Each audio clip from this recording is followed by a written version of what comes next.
Welcome back, student. This is the last last video of chapter 3, Constitutional Design.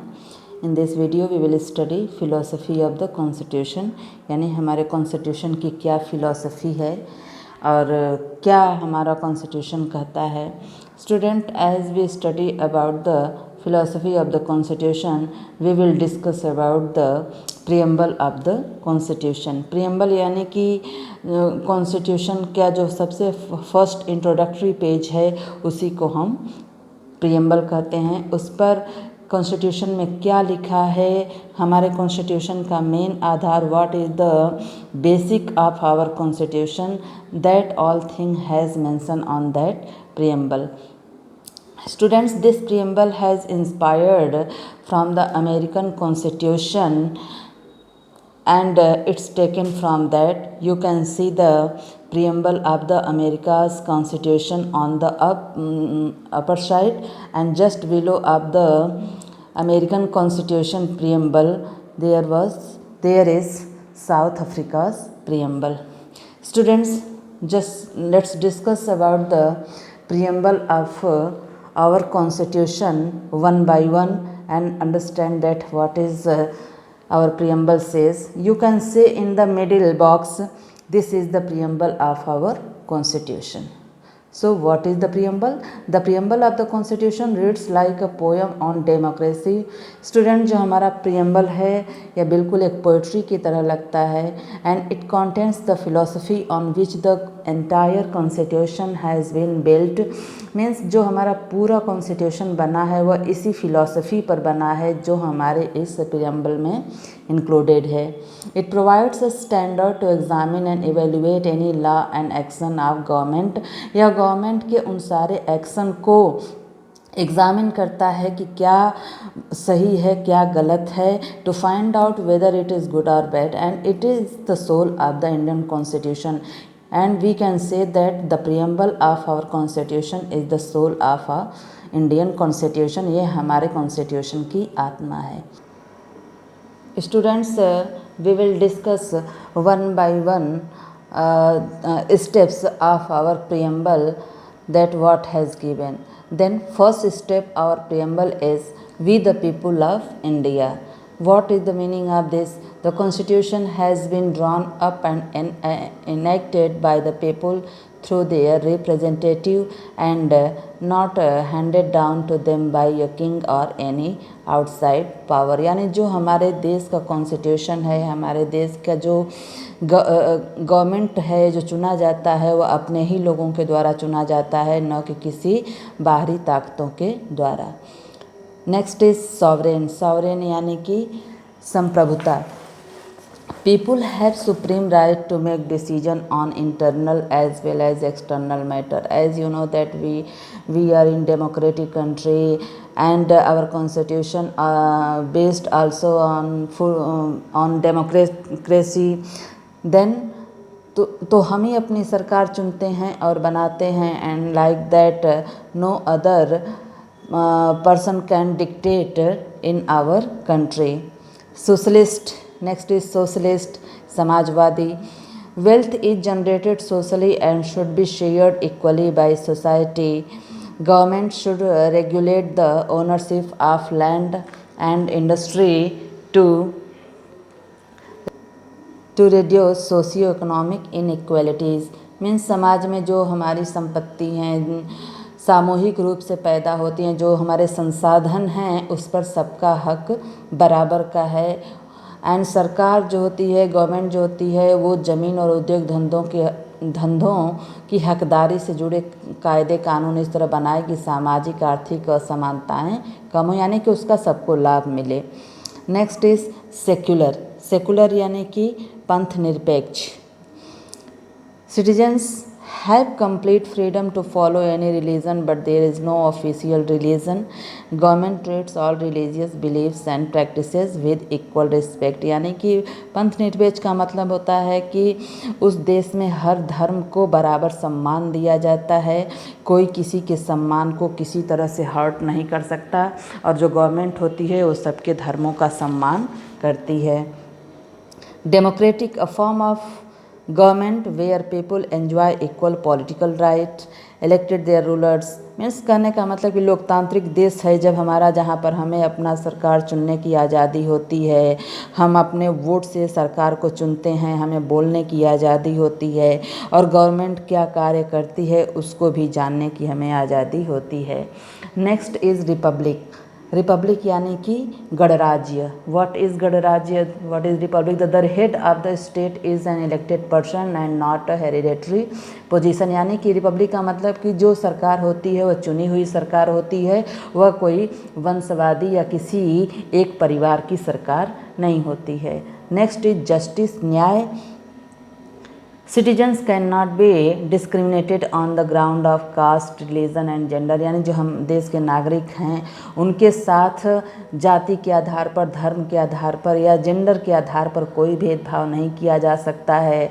Social inequality have to be reduced. समाज में जो असमानताएं हैं उसको भी कम किया जाता है। Government should work for the welfare of all. Government जो भी काम करती है वो सबके भलाई के लिए करती है, specially of the disadvantage groups, उनके लिए जो बहुत पिछड़े वर्ग होते हैं, और ये सारी चीज़ें प्रोवाइड करती हैं थ्रू द जस्टिस। लिबर्टी, आज़ादी क्या होती है? तो there are no unreasonable restriction on the citizens in what they think, how they. Means इसका मतलब कि हमें हर तरह से आज़ादी है, हम जो हम माने बोलने की आज़ादी, रहने की आज़ादी, उस पर कोई पाबंदी नहीं है कि हम क्या करें क्या नहीं करें। अपनी इच्छा से हम जो चाहें जिस तरह से चाहें रह सकते हैं, कर सकते हैं। इक्वलिटी यानी समानता।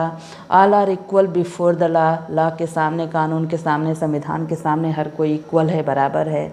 The traditional social inequalities have to be ended.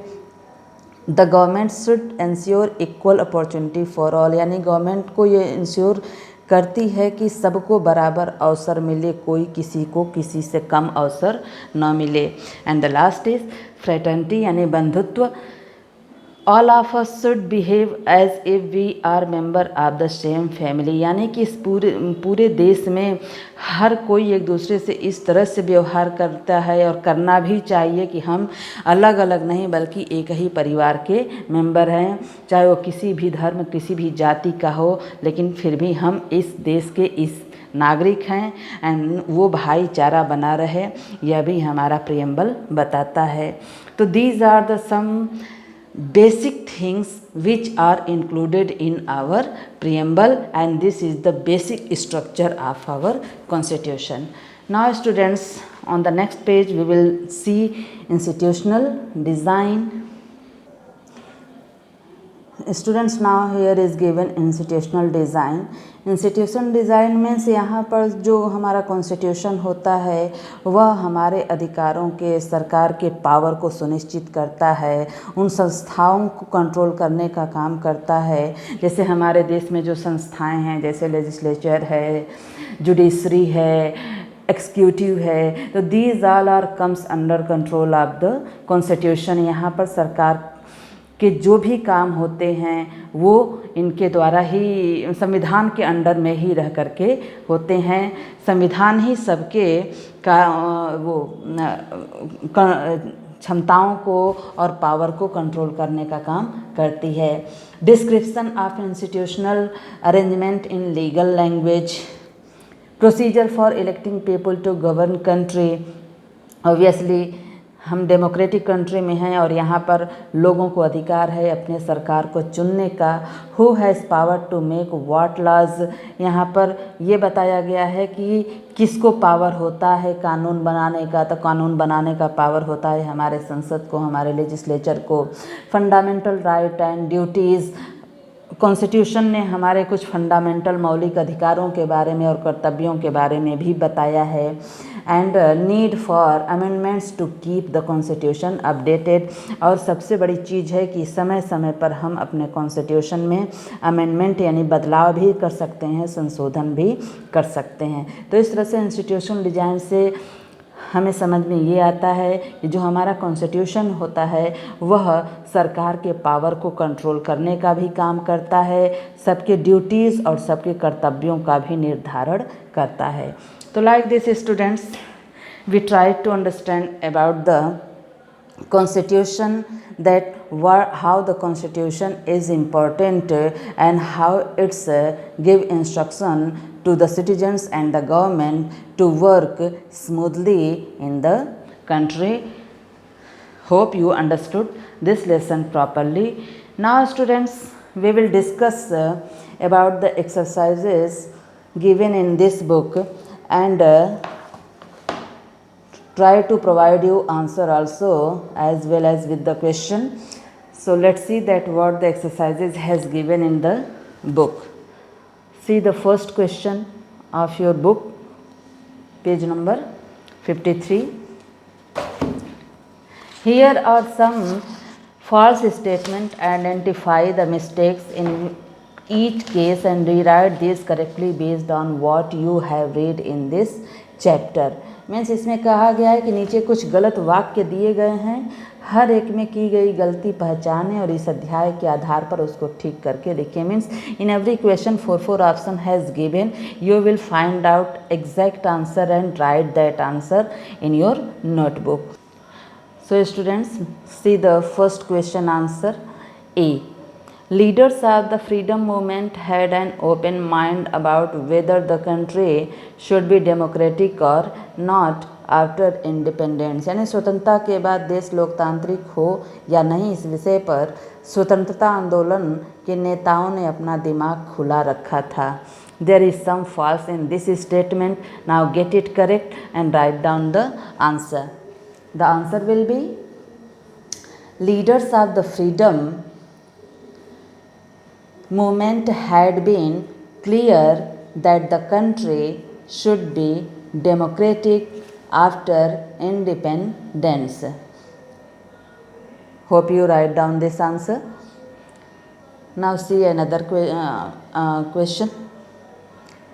Members of the Constituent Assembly of India held the same views on all provisions of the Constitution. The correct question will be, answer will be, members of the Constituent Assembly worked in a systematic, open and consensual manner to resolve difference among them. I repeat the answer once again. Members of the Constituent Assembly worked in a systematic, open and consensual manner to resolve differences among them. Next, C. A country that has a constitution must be a democracy. What will the answer of this question? The answer will be, a country that has a constitution may not be a democracy. Next question, students. D.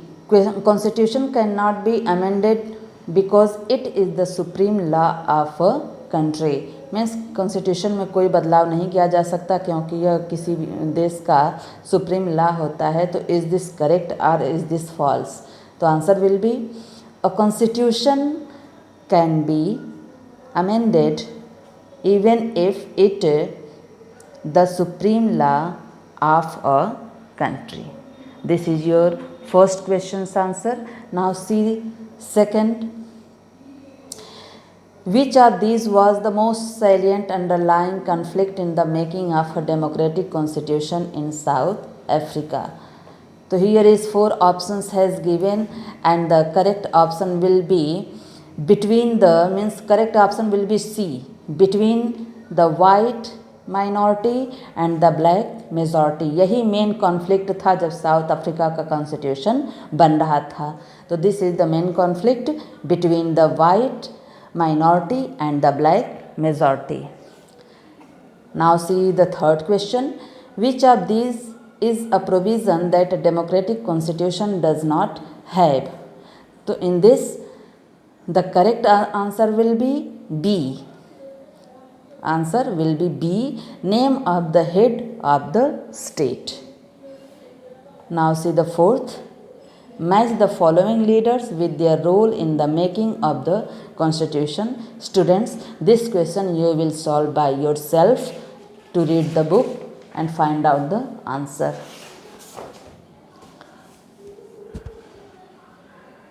Now see the fifth question.